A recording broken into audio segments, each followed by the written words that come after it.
Police ஊடக பிரிவு தேடிக்கிட்டு இருக்கிறாங்க. உதவி பண்ணட்டுமா, இவரை கண்டுபிடித்து தருமாறு போலீஸ் ஊடக பிரிவு லெட்டர் ஒன்று போஸ்ட் பண்ணியிருக்கிறாங்க. ஸ்ரீலங்கா போலீஸ்.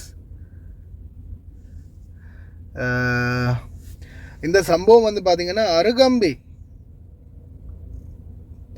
அருகம்பை பகுதிகளில் தான் நடந்திருக்குது. இப்போ ஆளை தேடிக்கிட்டு இருக்கிறாங்க. பயப்புள்ள சிக்குவானா. இப்போ இதில் வந்து பார்த்திங்கன்னா இது யாருன்னு தெரியலை, சிங்களமா இல்லை இந்துவா முஸ்லீமா. ஆனால் இப்போ தமிழ் அப்படின்ற ஒரு வார்த்தை சில சோஷியல் மீடியாக்களில் என்னால் பார்க்க முடிஞ்சது. ஸ்ப்ரெட் ஆகுது. ஒரு தமிழர் இந்த மாதிரி பண்ணிட்டான் பாருங்கள், தமிழ் அப்படி செய்கிறானுங்க எப்படி செய்கிறானுங்க, அந்த இன்னும் கொஞ்சம் சீப்பான பிஹேவியராக போயிட்டுருக்குது. ஏண்டா தேவையில்லாத வேலை. கண்ட படத்தை பார்த்து கெட்டு போயிட்டானுங்க. வேற ஒன்றும் இல்லை, படத்தை பார்த்து கெட்டு போயிட்டானுங்க. நினச்சிக்கிட்டானுங்க ரோட்டில் போய் இந்த மாதிரி அவுத்து போட்டு ஆடினா எல்லா பொம்பளைங்களும் பல்ல இழிச்சிக்கிட்டு வந்துடுவானுங்கன்னு ஒரு நினைப்பு வேணுங்களுக்கு. அதுதான் நடந்தது இன்னைக்கு. வீடியோ வந்து போஸ்ட் பண்ணிருக்காங்க அந்த பெண். அந்த video There was a man driving a scooter in front of me and he would continually slow down so I'd have to pass him and he would speed up and pass me again and keep going on and on and on. The first time I smiled at him and after that I kept ignoring him. He turned off and I thought I'd lost him until I pulled over to have a small rest and a drink and he appeared again, got off his scooter and came to talk to me. There was a bit of a language barrier. அவங்க எவ்வளவுதான் நிப்பாட்டினால் மறுபடியும் வந்து பேசுறாங்க. பின்னாலே வந்து அதுக்கப்புறமா வண்டியை நிறுத்திட்டு அவனை ஸ்கூட்டியை வந்து நிறுத்திட்டு முன்னாடி வந்துருக்கான். அதுக்கு பிறகுதான் கல்சனை கழட்டி அப்படியே அடியோட சேர்த்து மொத்தமாக அறுத்து போடணும். I guess this is just another reminder to set aside people pleasing and speak up loudly when things like this happen. I can't believe that just happened. I grew such a beautiful place.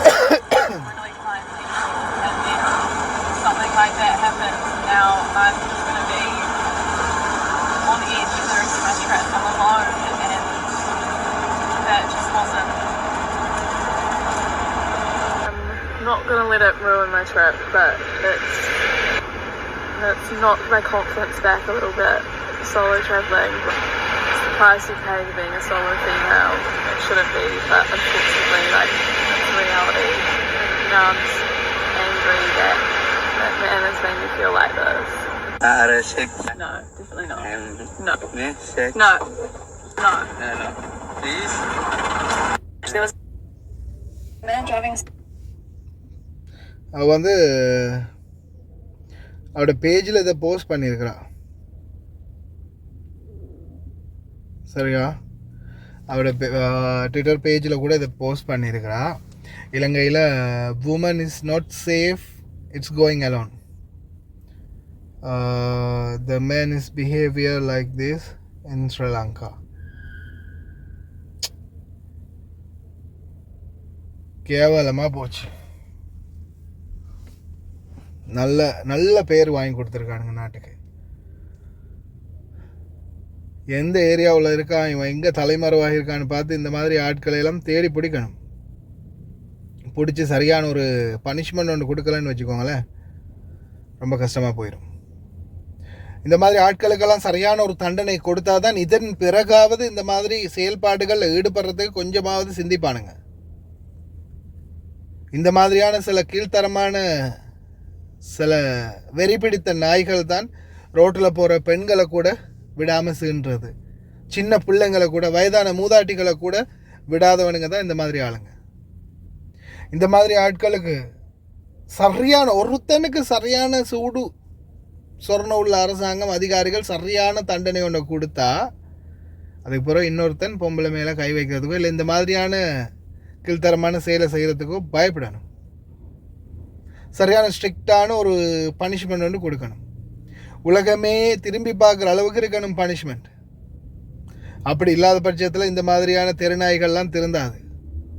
இன்னும் எத்தனையோ பெண்கள், எத்தனையோ நம்மளுடைய சகோதரிகள், தாய்மார்கள் ரோடுகளில் இன்றைக்கும் நடமாடிக்கிட்டு தான் இருக்கிறாங்க. இந்த மாதிரி தெரு நாய்களுக்கிட்ட இருந்தும் அவங்கள பாதுகாக்கணுமா இருந்தால் இந்த மாதிரியான ஒரு இந்த மாதிரி நாய்க்கு நல்ல ஒரு சட்டம் கொண்டு வரணும். அதே மாதிரி இவனுக்கு முதல்ல நல்ல ஒரு பாடம் படிப்பிக்கணும். அப்போ தான் மற்றவங்க திருந்துவாங்க. உங்களுடைய கருத்துக்களை பதிவு பண்ணுங்கள். இந்த வீடியோ கடைசியில் அட்டாச் பண்ணுறேன்னு ஒருக்கா பாருங்கள் எல்லோரும். Driving a scooter in front of me and he would continually slow down so I'd have to pass him and then he would speed up and pass me again. It kept going on and on and on. The first time I smiled at him and after that I kept ignoring him. He turned off and I thought I'd lost him until I pulled over to have a small rest and a drink and he appeared again, got off his scooter and came to talk to me.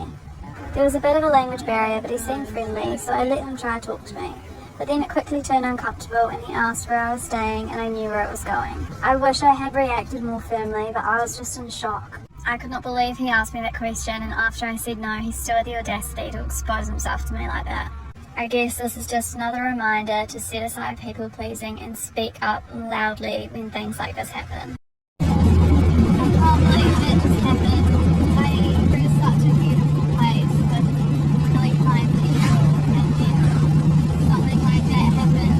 Now I'm going to be on edge for the rest of my trip all alone and that just wasn't.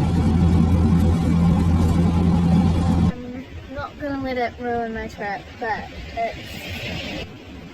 it's knocked my confidence back a little bit.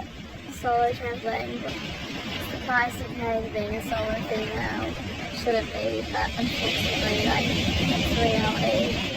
Now I'm just angry that man has made me feel like this. No, definitely not. No. No.